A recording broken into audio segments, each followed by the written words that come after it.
इन 40 अय्याम के अंदर सुबह की इबादत में शरीक होते रहे हैं।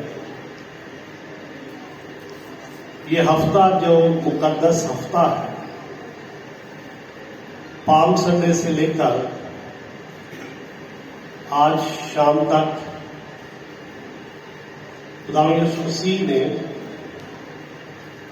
जो कुछ किया, खुदा के जिंदा मुकद्दस पाक कलाम में से मैं उसे बयान करता रहा कि जब वो यरूशलेम में दाखिल हुआ, उसका बड़ा जोश के साथ इस्तकबाल किया गया।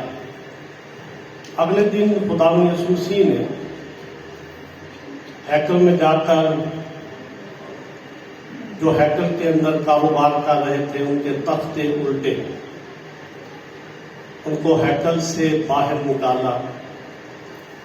उससे अगले दिन खुदा यीशु मसीह ने एक दरख्त पर लानत भेजी और वो दरख्त सूख गया। फिर उससे अगले दिन फकीह फरीसी खुदा यीशु मसीह के पास आए। उन्होंने कहा, जी ये इख्तियार तुझे किसने दिया है? किस इख्तियार से ये काम तू करता है? अब यीशु दिलों और गुर्दों को जांचता है। उसने कहा कि मैं एक सवाल तुमसे पूछता हूं, यूहन्ना का बपतिस्मा किसकी तरफ से था? अब ये फकीह और फरीसी एक साइड पे चले जाते हैं।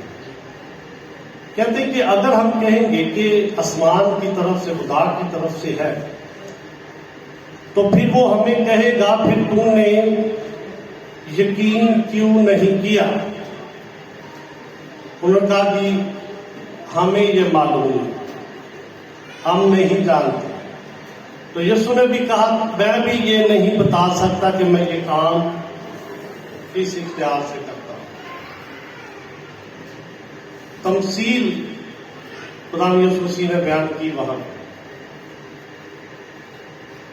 पाकिस्तान की उन्होंने बात की कि एक मालिक के 2 बेटे थे। एक बेटे को उसने कहा कि जा जरा खेतों में जाकर पता कर क्या हो,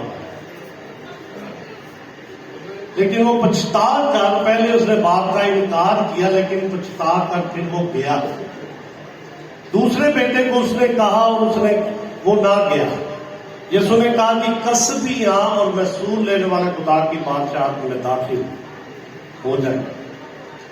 और भी बहुत सारी तमसीलें यीशु ने उनके सामने बयान की अपने बारे में, के पाकिस्तान के हवाले से। के फिर आज का दिन जो बड़ा अहम दिन है,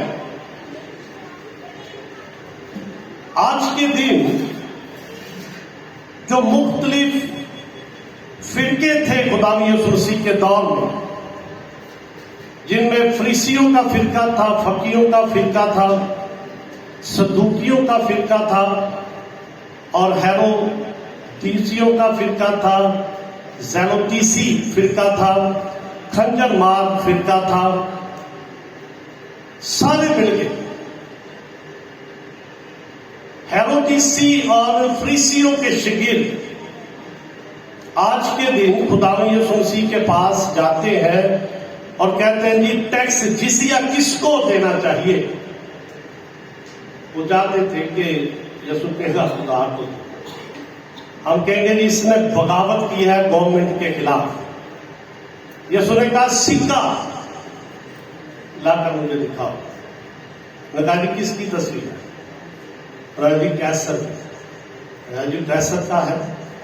वो कैसर को दो जो खुदा का है, खुदा को। मत्ती की अंजील उसका 22वां, 23वां, 24वां, 25वां, ये जो बातें मैं बयान कर रहा हूं, ये सारी बातें उसके अंदर बयान की गई।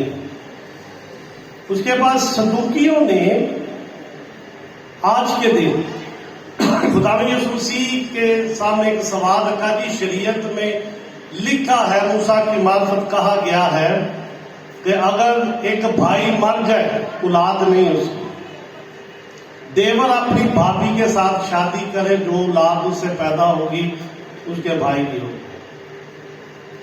अगर पहला भाई मर गया, दूसरे ने शादी की वो भी मर गया, तीसरे ने की वो भी मर गया, क़यामत के दिन वो किसकी बीवी होगी? यीशु ने उनको कहा, सदूकियों को, वो क़यामत पर बड़ा यकीन रखते कि वहां पर ब्याह शादी नहीं होगा, जहां पे खुदा का जलाल होगा, खुदा की हजूरी होगी। फिर खुदावंद यीशु मसीह ने अपने पकड़वाए जाने के बारे में बयान किया कि इब्ने आदम को पकड़वाया जाएगा, तुम्हारा रब्बी तुमसे जुदा किया जाएगा। और जैतून के पहाड़ पर बैठे थे, खुदावंद यीशु मसीह ने हैकल की तरफ देखा और कहा जी ये हैकल जो पत्थर देख रहे हो, पत्थर पर पत्थर बाकी ना रहेगा, सब कुछ तबाह हो जाएगा। शिगिर्दों ने कहा जी ये कब हो?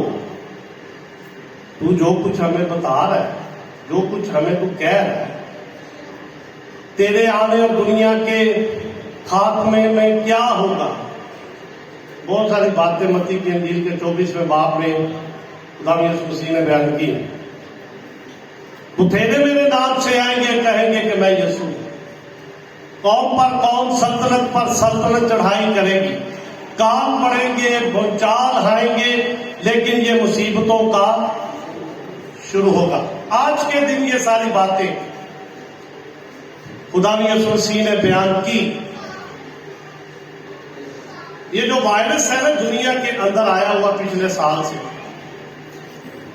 इस वायरस के बारे में भी खुदावंद यीशु मसीह ने आज के दिन अपने शहीदों पे वाज़ेह किया।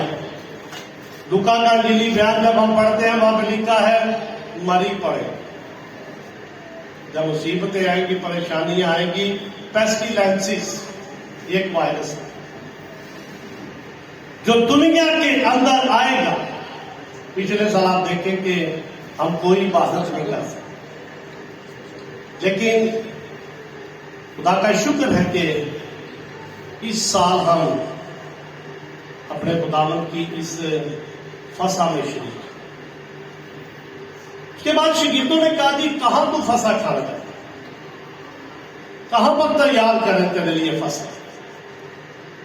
इस सारे वाक्य को आप इंजील मुकद्दस में पढ़ सकते हैं। एक घर को तैयार किया फसा